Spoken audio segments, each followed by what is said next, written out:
Thank you, Hunter. I'm so excited to have this conversation. And really, I am honored to be able to moderate this discussion. Amy, you have been such an inspiration to me, and I'm just really excited to talk about your background and your experience and how it's shaped who you are. So let's dive in. And for everyone watching, please go ahead and send your questions and get involved in the discussion. And I'll try to incorporate some of your questions into our conversation with Amy. So Amy, incredible intro by Hunter. You're right, there's no single word to describe everything about you. And like I said, you've been such an inspiration to me because of how you lead. And I'll never forget one of the things, full disclosure, I used to work for Amy and she's an incredible boss. And one of the things I always remember from what she said is you have to lift as you rise. It always stuck with me because that's who she is as a person. So Amy, your background, you grew up in Korea, you were born in Korea, but you have had such a diverse range of experiences at such a young age. Tell us about your early life and the influence your parents had on your life and how that shaped your career trajectory. Yeah, thank you, Neha, and it's wonderful to see you again. So I wanted to share just about my background. To your point, my dad worked for the Korean government when I was young. So we had the fortune of traveling and living in different countries like Saudi Arabia, Japan, Australia, and the US. And I think, you know, the fortunate thing about my upbringing was that I was always, back in the days, we used the term minority. Now we call ourselves underrepresented, but it was a part of who I was and being able to assimilate into a majority culture. And I think for me, change or diversity was just a part of life. It was never something that was new. So I was very used to people coming up from different upbringings, value systems, cultures as a part of society. And I think my parents' views that, you know, whether you ate with your hands or with chopsticks or with a fork, it really didn't matter, and that you could be friends, you could have disagreements, but that we valued each other's opinions and perspectives as a part of society. I think that had a lot to do with sort of how I look at people within my organization today, but also how I actually assimilate and build rapport with whoever I interact with. And that's such a great way to introduce how that shaped who you are and how you lead, right? And I think for you, being able to be in a position at PowerToFly where you get to actually do what you've been living is so incredible. Your first professional role was in Tokyo, Japan, before moving to the US. Tell us a little bit about how that transition went and what advice do you have for anyone who's looking to make a similar journey, whether that is moving to a different country, a different state, or even to a different industry and transitioning. All right, thank you. Yeah, so, and for those that don't know, and we are celebrating API month and the heritages, and I encourage all of you that are listening to really celebrate yourselves, right? And the accomplishments and the milestones that you've had in your lives. But I was fortunate enough to actually start my career in Japan, being a South Korean female. But if you know the historical context of Korea and Japan, Korea was colonized by Japan, as well as from a gender perspective, I would say women in the 90s in Japan weren't as equal footing as men. And so going into a society where not only was I a foreigner and a woman, but I was also from a colonized country, you can kind of probably get the picture of the perceptions or preconceived notions they had of me. But one of the things that I realized was, and English being one of the languages that I spoke, I was able to sort of break the stereotypical perceptions they would have of a Korean woman working in Japan.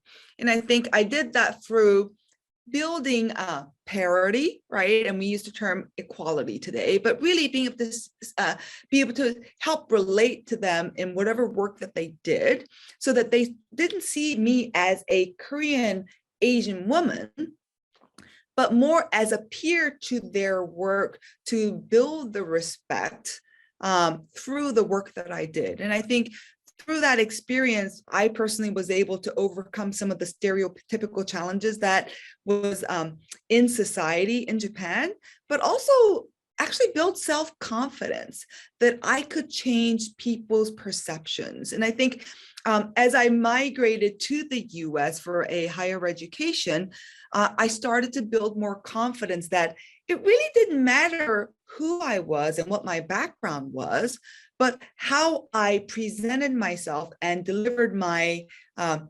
competencies would change the perception that people had of me.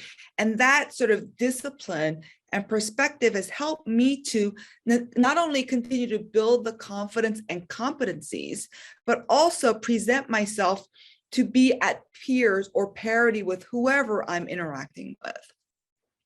And so one of the things that I would share with those that are in that sort of thought process of how do I make these career advancements or changes is, be confident and try, right? The worst you can do is fail. One of the things that I think you and I have had such great discussions about is being first generation immigrants. And that's a different experience because you are trying to, like you said, adapt, learn, and, progress in a completely different culture. And in 2007, you made a switch from Microsoft to Google, and you spent about 8 years in a variety of leadership roles. One of the ways that I describe who you are to people when people say, oh, what's Amy Kim like, or who is she? So, you lead quietly with confidence, but you're loud in the decisions that you make and the impact that you make. So tell us about your experience and some of the highlights, the lessons you learned in those 8 years at Google and the leadership roles that you've had, because technology obviously moves at such a rapid pace. How did you see Google transform, and how did that, affect your approach to the role and those lessons that you learned? Yeah. First of all, I will have to tell you the 8 years or 8 or 9 years at Google was probably one of the best times for me in terms of self-development, but also career growth as well. And I think some of it comes innately, but I think a lot of it has to do with the culture of Google at that phase in the company's growth stage. And, we were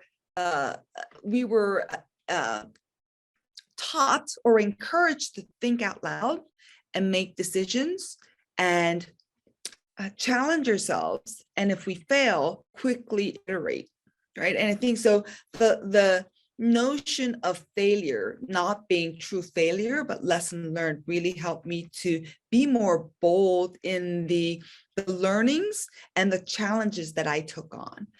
And I think as you do that, and for those that have been around and have gone through humbling moments in their career, right? We all know that risk-taking should be a part of our development and growth, right? You're never going to grow if you only focus on things that you're 100% confident on, right? So risk-taking, challenging yourselves help to accelerate that growth trajectory and frame.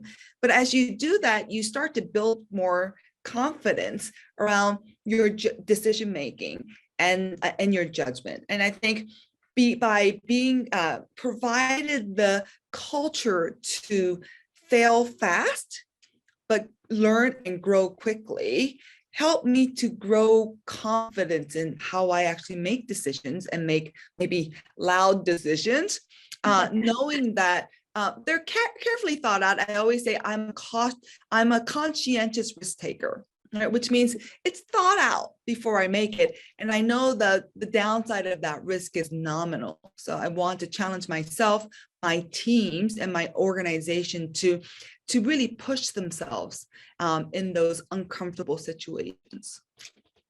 No, I love that. And by those loud decisions, I feel like you said you're so conscientious in thinking about the risk, and those decisions, they have weight and they have impact, right? And you've worked at a lot of enterprise institutions, transitioned to fast growing startups, and also as an investor. I love this part of your story because it just ties back into who you are and the work that you do outside of business, right?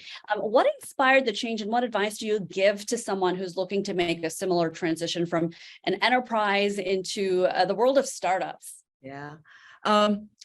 One of the things for those, so, just full transparency, I left the big company environment because after a while, as the company was growing, I started to feel like, am I making the impact that I want to make for an organization? And for scaled organizations, it's really hard to quantify your individual impact. So I realized after a little bit of soul searching that I love making substantive impact. So going to a mid-sized company and helping to scale that was where I saw a tremendous amount of my contribution and self-satisfaction. So that was the right transition.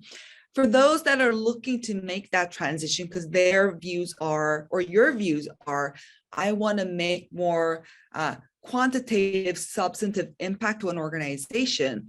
If you are going from large to small, right, because smaller organizations have less process, less infrastructure and support, the skills that you need to carry over are around actually doing skills, right? So are you able to roll up your sleeves and be a marketeer or a product development individual or a sales executive, and being able to coach and lead and grow that organization, right? And so the real life applications of the individual contributor function is really, really impactful in smaller organization. So where I've seen people fail going from larger to smaller organization is if they don't have that real hands-on experience in specific functions, you may not be able to make that sort of transition, because that's what smaller organizations are looking for, people that are player coach that can actually scale that organization. So that would be the advice I give to people that are trying to make that transition. We have an audience question in, and it ties into pretty much our conversation so far. Looking back on your career journey so far, what are you most proud of? And the audience wants to know, what goals do you have for the future? Yeah, most proud of, in a very weird way, I think would be leaving Google. And I think this might sound a little awkward, but I'm just going to be honest. And for people like me who know me, that I'm fully transparent, is that was a 2-year decision. It is probably one of the best companies to work for, or had been. And I'm going to say maybe with the future stuff, past state. And everyone said I was making the wrong decision. And I had a phenomenal career trajectory. They had financially, it was a very rewarding company. Why are you leaving? But I did a lot of soul searching, and I said, well, is my heart here? Or where is my heart at? And what do I really thrive in? And I wasn't happy in that type of environment. And, it took a little bit of soul searching to realize that what I want to do is make significant impact. So going to a smaller organization was the right choice for me. So I'm happy that I let go of the career path, the earnings potential, and all of the benefits that come from working for a, top 5 company in the world, to pursue my passion. And I would say, for the future goals, and I share this with a lot of people, I think I don't think I am successful, right? That's not how I interpret my life, but is there true meaning in what I do today? And do I get up every morning excited about what I do? Absolutely. And so one of the things, as Nia mentioned, in my career, and I've been around for about 27 years in the professional industry, is that I want to lift as I rise. And I don't know how far I'll go. Like, I don't have aspirations saying I'm going to be CEO of a Fortune 100 company. I've let go of all these career aspirations because I get to do what I love, which is lead with action, inspire people, and grow and develop the next generation of future underrepresented talent. And so I'm represented. I actually don't care, but I love seeing people grow in their career and make even more significant impact. And I share with people who ask for career advice, like, how do I become like you? And I said, why do you want to become like me?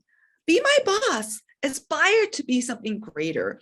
And when I see people's eyes light up when they hear that and get aspirational, that is what truly makes me happy.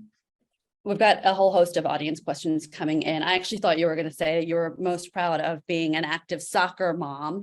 I was hoping you were going to say that. And she is a very fully competitive, active soccer mom. One of the questions that have come in is, how do you balance your responsibility at an executive position with your responsibilities as being a mom, and the strategies that you found most effective for managing your time? And if you can tie this in as well, because when you joined PowerToFly in late 2022 as a CRO and now the president, what attracted you to PowerToFly, kind of merging those two work-life balance, and with all three of your C-suite executives as immigrants and women, how does that, blend those two worlds of being a mom, being an executive, being an immigrant, and working at a company that promotes all of this? Yeah. First of all, I mean, we're 90% diverse. My entire leadership team are women or non-binary, and you'll never get that kind of diversity in an average company, to be honest with you. And I always say, I don't think PowerToFly, you can replicate PowerToFly's diversity. Having said that, the whole notion of what diversity or diverse employee base look like, and the values and the support that you put in place. One of the phenomenal things was, and for working parents, you've all done this before, right? You have pickup time where you need to drop your kid off at an extracurricular activity, or you have to leave early to go to watch a game. There's always been a little bit of guilt that you're skipping out on work hours, right? The reality in today's world is, we're driven by outputs and performance, right? So does it really matter if I'm working 9 to 5 or 5 to 12, right? And our company culture is like, we support and advocate if you need to take time off during the day to run errands or to accommodate your personal life. We encourage you to do that, right? That doesn't mean that we're going to sacrifice performance or deliverables, right? But I think we all know that we're multitaskers and we are about high quality talent that can get their work done, but we don't need to put people into the constraints of a 9 to 5, 5 days a week work environment.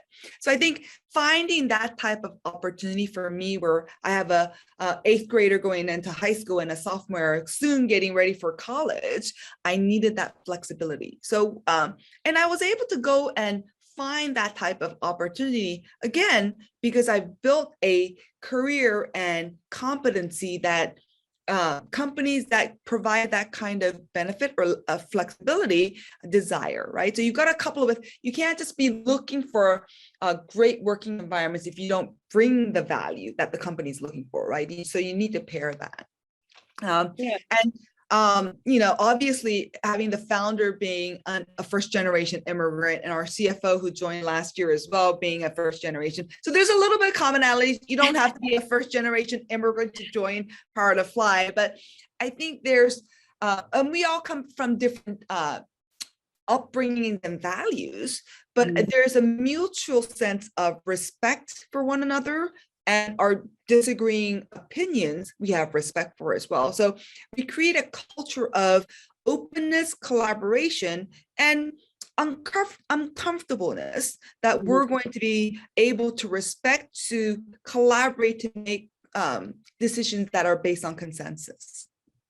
You were just spoken earlier about meeting with C-suite executives about diversity initiatives, right? So how do you think the notion of diversity has changed in the last 10 to 15 years? Wow. And what upcoming projects and initiatives at PowerToFly are you excited about? Because we know that there was this big sort of excitement about diversity. And then in the last couple of years, it sort of just sort of fell back to the wayside again. But this is something that really impacts people's work-life balance. And, you talked about the values. So what are some of the conversations that you've been having with these C-level executives about diversity? And what are those upcoming projects and initiatives happening at PowerToFly? Yeah, and it's interesting. So I think in the business world or corporate world globally, when we talk about diversity, it's still somewhat limited to race, gender, potentially gender identity. But at PowerToFly, one of the things that we focus on is the intersectional nature of each of us, right? So, yeah, you're not just an Indian woman, right? You're a mother, you're a career woman, you are someone that wants to grow your career as a senior executive. There are various attributes or identity groups that you would associate with. Exactly. So that was something that seemed to be thought-provoking to large corporations when I brought that to the table of how do we define underrepresented talent. So 15 years ago, or diversity in its own form has been around for decades. We called it, and we had training around discrimination, and that was traditionally around race and gender. Then we had sexual harassment training, which was really around gender. And then we kind of went into the notion of perceptions and this notion of unconscious bias training that happened, right? So this notion of diversity existed for decades in different flavors. And I think what PowerToFly is bringing to the table and to the market today, but also what we're seeing in terms of the social movement, as well as the Gen Z coming into the workforce, is that people identify in multiple categories of groups, right? And we need to have awareness around that. But also through that, underrepresented is an identity group.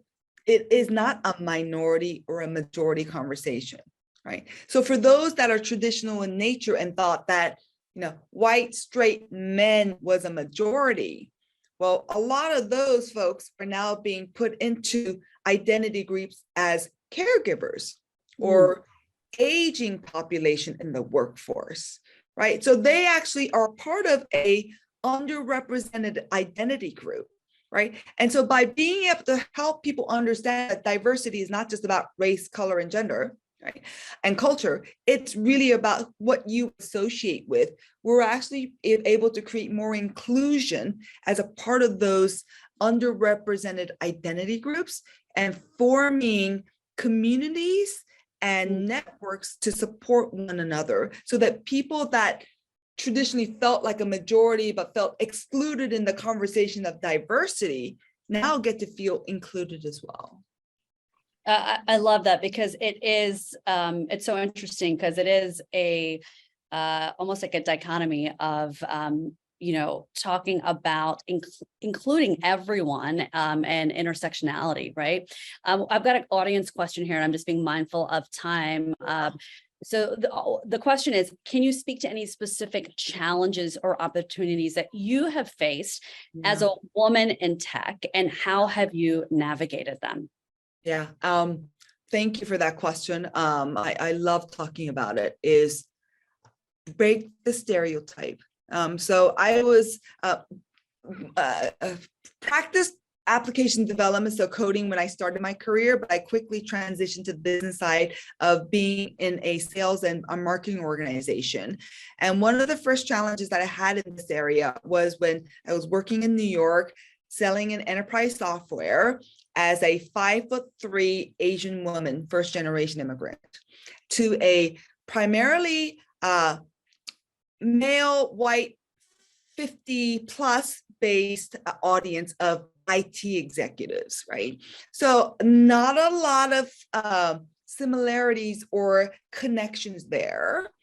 And I said to myself, how do I actually become successful? Because there is no affinity. And for those that know, sales is about selling through affinity and connections. What I had to do was overcome that challenge of just differences or lack of connection by creating a connection which was around knowledge. So one of the things that I always advocate for those who are in tech is know your subject matter expertise, right? I use the 4-letter starting with S normally, but I'm going to be very mindful of the words that I choose for this summit. But it's extremely important for you to build credibility. And so with that, I walked in that, which was quite refreshing to see from the audience side, that I came with expertise that they saw value in. And so that was our connection to building the relationships. And for me to have a seat at the table and build my credibility as a trusted advisor, because I was a value add to their work and to their lives. And so that was an approach that I took to overcome some of those challenges, because you need to, candidly speaking, compensate for what you don't have, right? Which could be the traditional connections that you might find through the identity groups that those folks associate themselves with. I know one of the things you always, I always think about what you said is that story. You forgot one thing that I remember from that, is that you said, always walk in and be the smartest person in the room in those situations. And I love that, because it is about the self-confidence that you're talking about, being confident in your knowledge and building that credibility. And it's not an ego thing, right? It's just about being the smartest person there, because you're right, you do have to sort of compensate for almost some of the stereotypes that can be stacked against you, and the perceptions that exist. And you've done such an amazing job in leading by example, and I'm truly just very honored to be a friend and to know you. So thank you for this conversation, Amy. Likewise, Neha.